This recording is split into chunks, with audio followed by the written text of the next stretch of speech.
سعودی وزارت داخلہ نے بدھ کی شب اعلان کیا ہے کہ خادم حرمین شریفین شاہ سلمان بن عبدالعزیز نے وزیر اعظم پاکستان میاں شہباز شریف کی درخواست پر ان 6 پاکستانی شہریوں کی معافی اور رہائی کا شاہی فرمان جاری کر دیا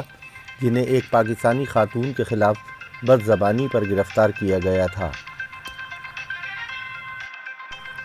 وزارت داخلہ کے بیان میں کہا گیا ہے کہ پاکستان کے 6 شہریوں کو مسجد نبوی صلی اللہ علیہ وسلم کے صحن میں پاکستانی خاتون اور ان کے ساتھ آنے والے افراد کے خلاف نعرے بازی کے ارتکاب پر گزشتہ رمضان میں حراست میں لیا گیا تھا۔ اس سے قبل پاکستان کے وزیر اعظم شہباز شریف نے بدھ کو اپنی ٹویٹ میں لکھا تھا کہ میں سعودی ولی عہد جناب محمد بن سلمان کا تہہ دل سے شکر گزار ہوں جنہوں نے میری درخواست پر سعودی عرب میں اپریل 2022 کے واقعے پر گرفتار پاکستانیوں کی رہائی کا حکم دیا۔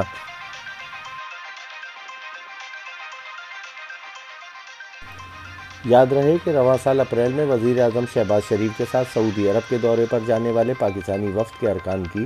مسجد نبوی میں حاضری کے موقع پر کچھ افراد نے سیاسی نعرے بازی کی تھی۔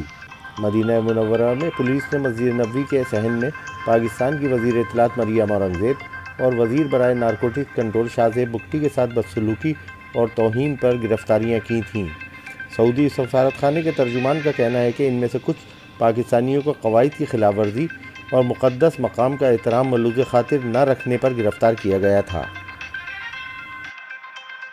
مدینہ منورہ کی عدالت نے 3 پاکستانیوں کو 8 سال اور 3 کو 6 سال قید کی سزا سنائی تھی۔ ایک پاکستانی کو 3 سال قید کے علاوہ 10,000 ریال جرمانہ بھی عائد کیا گیا تھا۔